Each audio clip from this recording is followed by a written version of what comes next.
I think a lot of it is because of the fact that driving is a bit like adult gaming, where because of the fact you're in a car, you're isolated from other people, and you can't really see the people in the cars around you. It means that it's really easy to disregard what other people feel, and it's really easy to become really upset and really angry. Hi everyone, welcome back to the channel. For those of you who are new here, my name is Darren, and I just finished my 4th year of med school at Monash University here in Melbourne, Australia. As you may or may not know, I quite enjoy English, and I found that the analysis skills I've learned through English have actually helped in everyday life as well. Because English is everywhere. You see it at restaurants, you see it in how they construct their menus, and obviously you see it in advertisements and commercials as well. And I find that it's pretty fun to be able to look at these and think about how the size of the text, how the colors used, how the positioning of people influences how we see that advertisement and ultimately how we view that company. You may have recently heard the government's or the Australian government's campaign for driving, which is called "Don't Let a Car Change Who You Are." I've heard it a lot on my Spotify advertisements, and I watched the videos as well. So for today's video, we'll be looking at the 4 key videos of this campaign, which are 15 seconds each, and analysing what makes them so effective and maybe what can be improved upon as well. So I'll play each video once, we'll watch it together, it's 15 seconds each, and you can think about what you observe about these videos, and then we'll go through and pick out some of the important parts of each one. Enjoy. Yeah, If you wouldn't do it here, why do it in a car? Safer driving starts with you. Authorised by the Australian Government, Canberra. Looking at the first video, you can see that we start in a very everyday situation where a dad is pushing along some groceries with his daughter inside the trolley. And the point of the overall campaign is to really liken everyday situations to driving and make comparisons and analogies between the two of them. I think a lot of it is because of the fact that driving is a bit like adult gaming, where because of the fact you're in a car, you're isolated from other people, and you can't really see the people in the cars around you. It means that it's really easy to disregard what other people feel, and it's really easy to become really upset and really angry.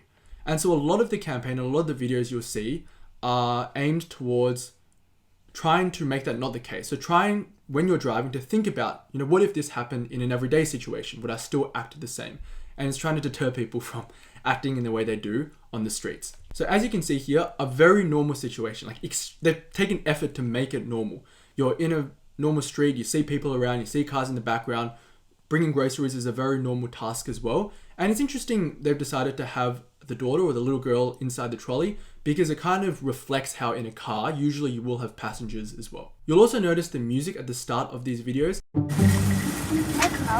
yeah. And it sounds a little ominous, a little creepy or wrong. And I feel like it just highlights to us that there is something not quite right going on in the videos. And there are 2 key scenes where the camera work changes. And the first of those is where we're really zoomed in to the phone and the trolley. And you can see the dad kind of has both hands on his phone, neglects the trolley, and you see that kind of floating away. And the camera zooming in really highlights the negligence there. And the other one is where the everyday scene converts to him driving. And I think that just really strengthens that link between this act of being on your phone, letting the trolley go, with being on your phone and letting the car go as well, which is really the whole point of this campaign.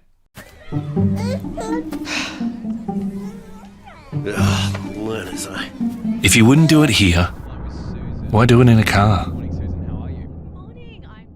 This is my favorite of the videos where they compare an L-plate driver to a toddler, which kind of is true if you think about it, in the sense that in everyday life, you wouldn't really get frustrated at someone who is new to a job or just starting out learning how to do something.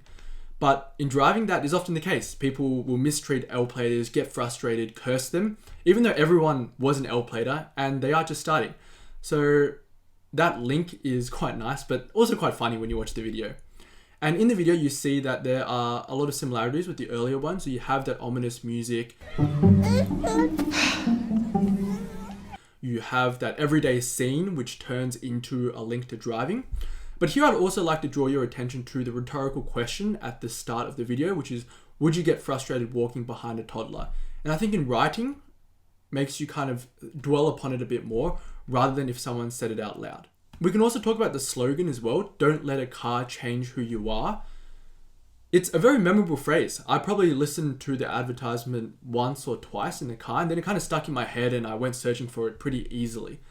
It's catchy because it rhymes, don't let a car change who you are. It's catchy because every word is a monosyllable, and also because there's a nice rhythm to it. Don't let a car change who you are. So 4 syllables per phrase, which I think is just a really, really nice, slick phrase to capture the essence of the campaign. And it relates really well to what's happening. It's saying that in everyday situations, you wouldn't do this, so why do this in a car? And we have that text next to Australian government of safer driving starts with you. You can look at the fact it's white contrasted against black and very simple. You're very focused on the pictures and the words.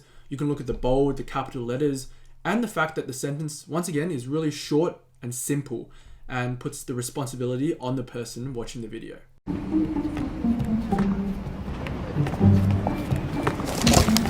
If you wouldn't do it here, why do it in a car? This video is quite similar to the previous one, and we start off with that rhetorical question in big capital white letters. And this situation is pretty common as well. You're kind of heading at the same pace as someone else for the door, and in real life, you usually let the other person go, or you're just, quite friendly about it.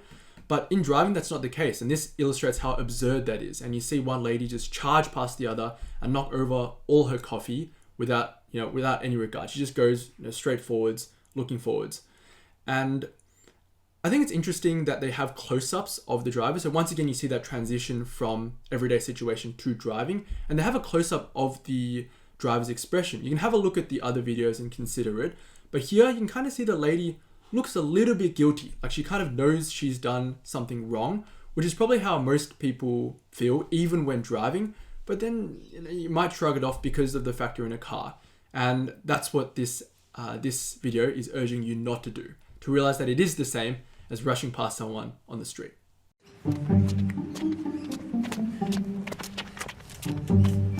If you wouldn't do it here, why do it in a car? This last video is my second favorite. You can imagine how awkward it would be if it happened in real life where someone's just walking right behind you. And a lot of the same elements are here. You have the rhetorical question, you have that ominous music, you have that transition from everyday situation to driving situation. And I quite like a couple of things about this one. I like how the camera captures that there is not a single other person there. It seems like such an open space, yet the person behind insists on walking so close to the person in front.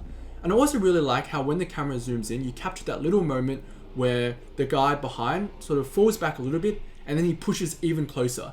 And that kind of reflects what happens in tailgating, where you try and just inch a little bit further, try and give pressure to the car in front. And the transition here is also quite nice from the walking situation to the car. And I like how startling it is, and also the guy's look of shock. It seems like he knows that, something almost went really wrong there. The only slight issue with this scenario is that when you're walking, it's really easy to overtake someone because you can just maneuver around them.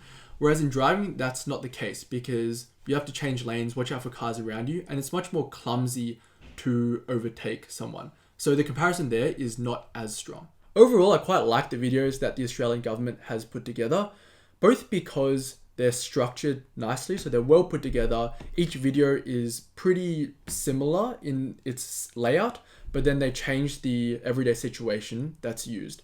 And I like how snappy it is. You can see with the TAC ads for drink driving or for smoking, I think these government ads have been quite effective and well designed too.